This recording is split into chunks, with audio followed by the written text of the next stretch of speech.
Hi everyone, welcome to another episode of Poor Man's DIY Project. Today is kind of a happy and sad day all at once. For those of you who have seen, this is the first Murphy bed I put together, and unfortunately as of today I'm going to have to start taking down the Murphy bed.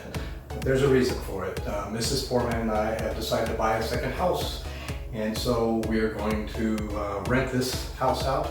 And unfortunately, due to liability concerns, if this happens to fall down on a little child who's renting our place, that wouldn't be good for us. So on the advice of counsel, we're going to tear it down and do some repairs to the wall, and that'll be the project that we're going to show you this time. From here on out, we're going to be doing some other deconstruction of the other Murphy bed, and we'll be doing a whole bunch of projects for the new home. So let's get started. The plan for this disassembly is to take it apart gently as possible so that I can rebuild it again in the new home. By the way, I'm terribly sorry about the extremely poor quality of recording. I started the disassembly by first removing the trim. I then separated the shelves from the Murphy bed frames by removing some screws. I decided not to disassemble the bed frame portion of the Murphy bed, but in order to get it out of the room, I will have to remove the outer frame of the Murphy bed. I did this by first disassembling the top portions of the bed frame.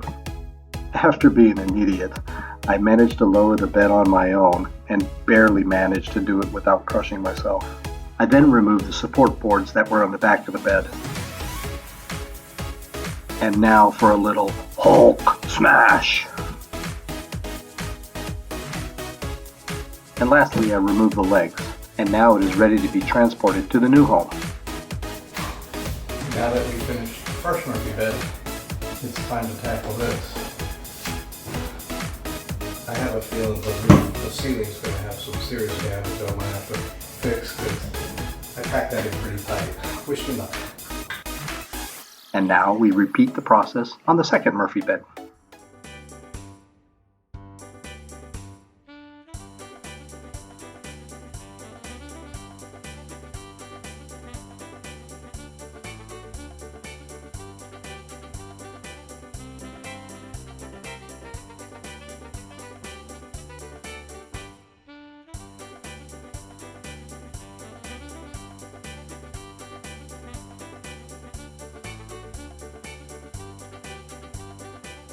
And there you have it, my first DIY project of destruction as opposed to assembly. I hope you enjoyed. We'll see you soon.